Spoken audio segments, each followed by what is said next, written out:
Quand tu agresses ta peau, qu'est-ce qu'elle va faire derrière? C'est tout simplement réagir. Et quand on agresse une peau comme un être humain, ben il réagit toujours de la mauvaise façon.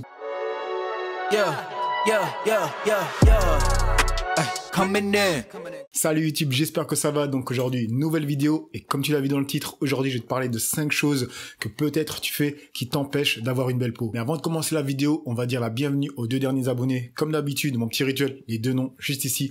Bienvenue à vous.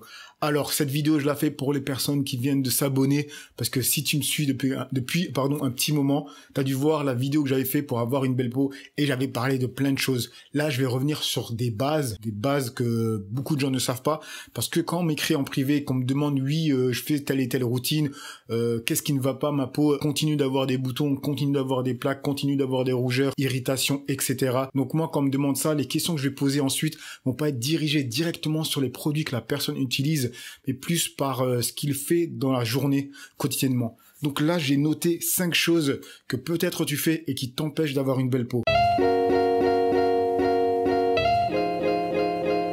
Premièrement, arrêtez de toucher votre visage avec votre main. Pourquoi? Parce que tu vas apporter des bactéries sur ton visage et de là, tu vas engendrer des boutons, voilà, des problèmes de peau. Ça, c'est vraiment la base de la base. Je sais que c'est contraignant pour certaines personnes qui ont l'habitude de toucher le visage, le nez, etc. Honnêtement, essayer d'arrêter de faire ça, c'est déjà un grand pas vers la meilleure peau qui soit. Déjà, je vais te dire une chose, c'est que dans cette vidéo, à chaque fois que je vais te parler d'un point, je vais t'expliquer pourquoi ne pas le faire. Parce que c'est trop facile de dire, ne faites pas ça, ne faites pas ça, ne faites pas ça, mais derrière, il n'y a pas d'explication de pourquoi il faut pas le faire. Moi, je pense que pour que vous puissiez comprendre, tu vois, je vais me toucher le visage, c'est pas bon. Donc, pour que vous puissiez comprendre ce qu'il faut faire et ce qu'il faut pas faire, faut comprendre pourquoi faut pas les faire, et du coup quand tu comprends pourquoi faut pas les faire, là tu les appliques vraiment. Arrêtez de vous raser trop souvent. Pourquoi? Comme je l'ai dit dans d'autres vidéos, premièrement, irritation, deuxièmement, possible poil incarné, si tu as une peau sensible, et voilà, tu auras des imperfections dans ta peau. Pourquoi? Parce qu'une lame, qu'est-ce qui va se passer avec la lame? Elle va irriter ta peau, elle va faire comme des micro-coupures, même si tu vas pas vraiment te couper, ben t'es en train de un peu shine ta peau, tu vois, faut être honnête avec ça. Il y a des gens qui ont une peau vraiment résistante et ils peuvent se raser très souvent, il n'y a pas de souci. Et je vais revenir sur un point, si tu as un travail qui fait que tu dois être rasé de près, mais alors là, tu vas devoir plus utiliser un rasoir électrique. Comme je t'ai montré dans d'autres vidéos, le rasoir électrique, mais en fait, il va réussir à couper les poils qui, voilà, quand t'as des repousses, etc. Et il va te couper vraiment comme avec une lame, vraiment de très près. Mais le point positif avec un rasoir électrique, pardon, c'est qu'il va pas avoir ce côté irritant que tu peux retrouver avec la lame. Donc, si tu as vraiment besoin de te raser de très près à cause de ton travail, donc là, pars plutôt vers un rasoir électrique. Mais le rasoir électrique, faut savoir qu'il n'a pas coupé cette longueur. Faut d'abord que tu te rases avec une tondeuse de près, et ensuite tu peux aller avec le rasoir électrique. Mais honnêtement, je déconseille de se raser très souvent de très près.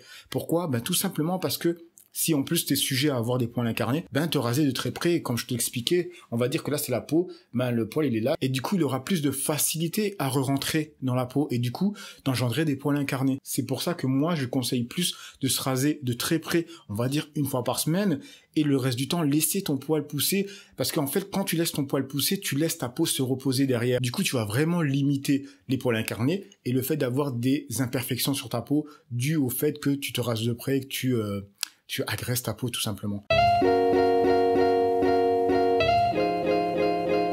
Tu ne changes pas assez souvent ton thé d'oreiller. Tu vas me dire pourquoi? Ben ton thé d'oreiller, tu vois, bon je montre du doigt par là parce qu'il y a mon lit en fait, tu vois, je suis dans ma chambre. Donc ton thé d'oreiller, ben c'est là où voilà, quand tu dors, tu baves, tu transpires, ben il y a plein de bactéries. Du coup, même si tu fais une très bonne routine la journée, etc., le soir, et que tu vas te coucher sur un thé d'oreiller qui est pas clean, quand je dis pas clean, je dis pas que t'es un crade, mais le fait que tu ne l'aies pas changé au moins 2 fois par semaine, pour moi, c'est compliqué. C'est tout simplement, t'as transpiré, il y a des bactéries, et des bactéries, ben tu vas foutre ton visage dessus, tu vas te les remettre dans le visage. C'est comme si tu mettais ta main. Maintenant, on va passer sur le 4e point.